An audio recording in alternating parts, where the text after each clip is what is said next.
Alright everybody, today we are here to look at the V-Moda Crossfade LP, LP2, the Crossfade M100, the Crossfade Wireless 1 and the Crossfade Wireless 2 headphones, and how to remove and install ear pads on them. Excuse me. The installation itself, not that difficult. It's very similar to a Bose headphone, if you've ever owned a Bose headphone. And we are going to be installing the Access House Global XL size ear pads, which are a little bit thicker. It's very important that when you make an XL ear pad, you don't make it too XL. If it's massive and much thicker, the clamping force of the headphones is going to be significantly harder on your head, which it won't matter how soft the foam is and pleather that you used on the ear pads is, it's just going to hurt. But also there's that happy medium where you have just enough where it's not going to clamp down. It's going to be more comfortable than the originals, which is what we're aiming for with these.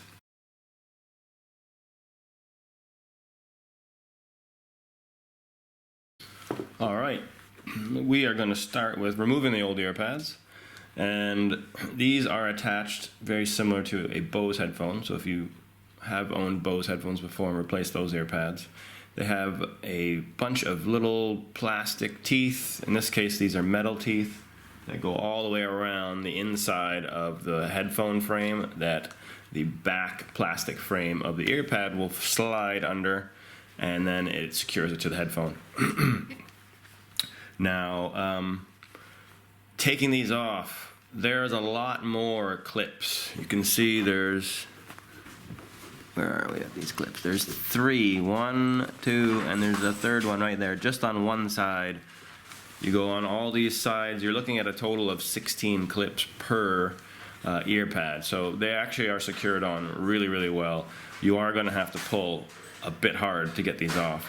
So the easiest way I have found to do this is to turn your headphone upside down, make sure you're gripping the side of the headphone frame only, and what you want to do is you're going to use your fingers and you're going to pull at the base of the ear pad here, so where it's pointy, and then right to the left or to the right of it.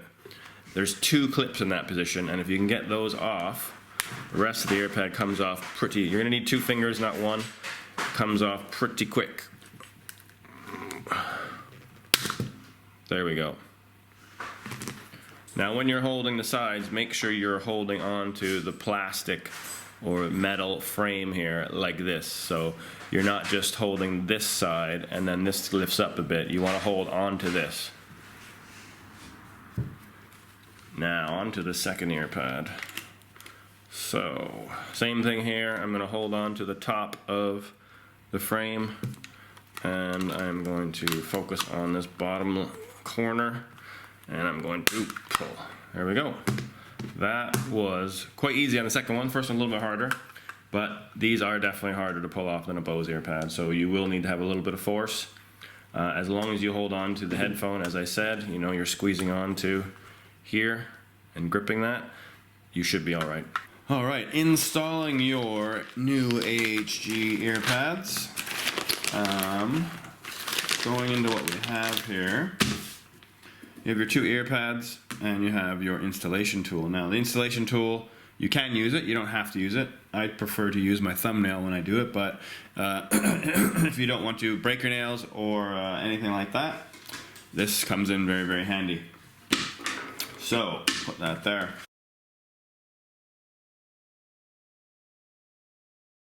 First thing you want to look at is the actual frame of the ear pad. You can, sorry, the headphone.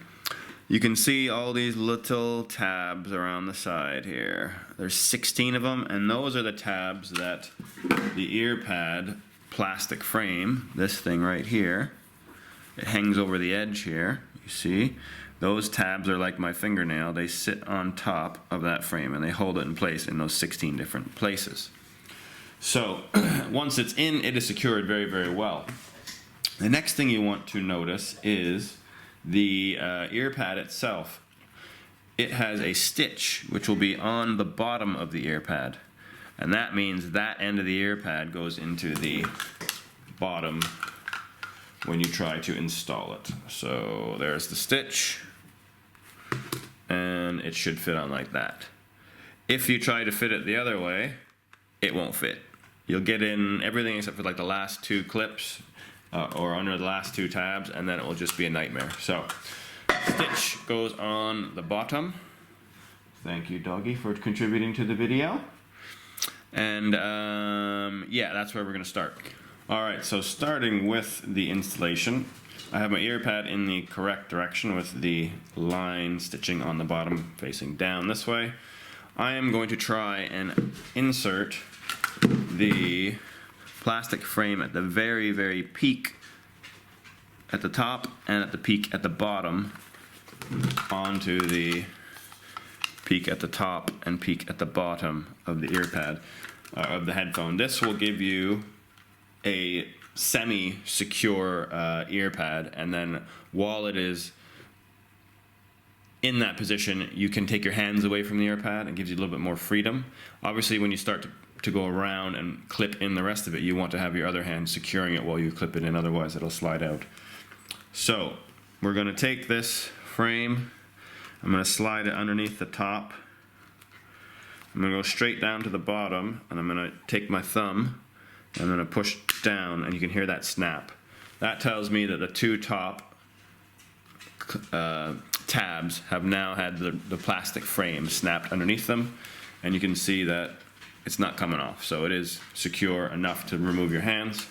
What you want to do now is looking over onto, in my case this is the left side of the ear pad. Normally what will happen is you can actually slide the rest of that frame, plastic frame, under the one side of the ear pad. Once you do that, the other side is where the tension starts to, the frame doesn't fit underneath, you have to actually snap it in. So right now, if I just take my finger and I just kind of take a little peek here, looking at these little clips, you can see that they're almost in, or they are in. What I'm going to do is I'm just going to push, take my finger inside, and I'm going to find that plastic frame, and I'm going to push it to the outside of this left side of the headphone. So now I know, there we go. Now it's in position. I'm going to go around, make sure it's all snapping in.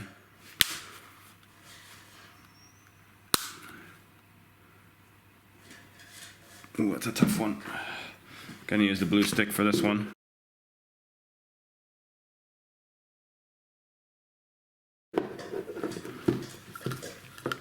Yeah, one of the things you're going to notice is it's really annoying with this other arm because it doesn't naturally bend in any way, and it just keeps popping back and forth in your face.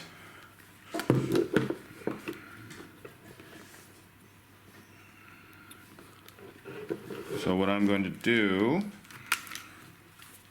is I'm going to pull the ear pad back. You can see it right there. There's a clip right here that I'm going to push down. I'm going to use this blue stick, pushing down. That's a really tough one. There we go. And that's in. Now I'm going to go around and do the same thing over here. You're going to want to change which side you have this thing on because it does get a bit annoying. Right. That's in, that's in, that's in, that's in, that's in. So, this is now secured, and I only had to actually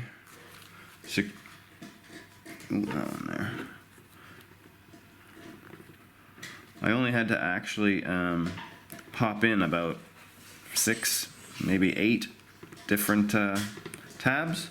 The rest of them just did it themselves, and that's because, as I mentioned before, there will be space for them to just slide under those tabs, and then eventually the space runs out and the rest of the tabs have to be pushed down and in.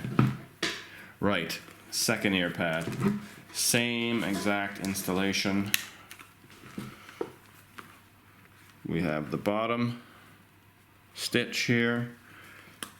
We're going to go to the top and on the bottom and snap those in. There we go. And oh, that just popped that off. That's annoying. Put you over there.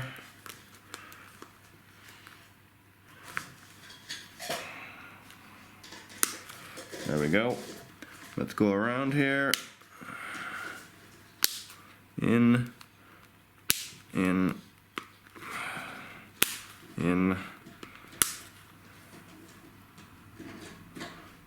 Ooh, that's a bit of a tough one. Gotcha. Okay. Back to this side now. They're in.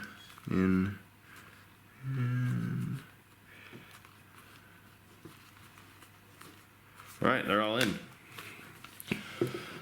So, that is not the hardest thing. It's not easy though. But once you do it, obviously put a little time into it and try it. If you've never changed an ear pad before, or you've never changed this type of ear pad before, it's probably not going to just go super smoothly straight out of the blocks. So give it some time.